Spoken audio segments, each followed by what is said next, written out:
Biking journey 1990 থেকে শুরু হয়েছিল। তো শুরু থেকেই ইয়ামাহা এই ব্র্যান্ডটার প্রতি বেশ একটা ভালোবাসা ছিল, টান ছিল। আসসালামু আলাইকুম, আমি আরিফ।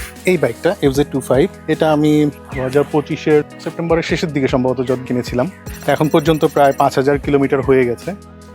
ব্রেকিং কনফিডেন্সের কথা যদি বলি, এই বাইকটাতে দেখতে পাচ্ছি যে একটা ফিচার ডুয়েল চ্যানেল ABS, যেটা মানে ইনস্ট্যান্ট ব্রেকিংয়ের ক্ষেত্রে, প্যানিক ব্রেকিংয়ের ক্ষেত্রে বেশ ভালো আমাকে সাপোর্ট দিয়েছে। হাইওয়েতে আমি দেখেছি সাসপেনশন ফিডব্যাক ভালো। আমি মোটামুটি গ্রামের রাস্তা, পাহাড়ি রাস্তা জায়গাগুলোতে আমি যেমনটা এটা ফিডব্যাকটা পেয়েছিলাম, আমার কাছে তো ভালোই লাগছে। আমি টানা 7-8 ঘন্টা চালিয়েছি, যে তার মধ্যে ওভাবে হিটিং ইস্যু আমি পাইনি। একটা ভালো এক্সপিরিয়েন্স বলি, ভালো মানে হচ্ছে ডিফারেন্ট। অনেকবার পাহাড়ে গেছি, আমি না ক্লান্ত বোধ করিনি। হ্যাঁ, মানে ধরা যাক টানা চালিয়ে গেছি, হ্যাঁ, তো ওখানে যাওয়ার পরে মনে হচ্ছিল যে আরও কিছুক্ষণ চালাই। এই ধরনের ফিলিংসটা, এটা আমার জন্য নতুন। তো এই বিষয়টা ভালো লাগছে। এটা মাইলেজ আমি পেয়েছি 35-এর মতো। ওভারঅল 35।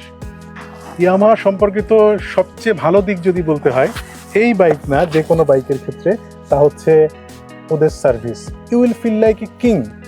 যখনই আপনি ইয়ামাহা প্রিমিসেসে ঢুকবেন, সার্ভিস সেন্টার প্রিমিসেসে, আপনার মনে হবে যে আপনি রাজা, এবং সবাই আপনার সমস্যাগুলো তারা আইডেন্টিফাই করছে এবং সেটার সমাধান ওরা নিয়ে আসছে। এটা যে কি পরিমাণ শান্তি এবং একটা কনফিডেন্স ওরা দেয় যে আপনি বাংলাদেশের ভেতরে যেখানেই যান না কেন, যত সমস্যাই পড়েন না কেন, আপনাকে ওরা সমাধান দিবে। স্পেয়ার্স চাওয়া মাত্র পাওয়া যাচ্ছে। অনেক কোম্পানিতে আমি দেখেছি যে এটা আপাতত নাই, 15 দিন পরে আসবে। এখানে এই জাতীয় কোনো সমস্যা আমি চাইনি। তো সার্ভিসের ক্ষেত্রে সবসময় ইয়ামাহা বেস্ট। Yes Yamaha.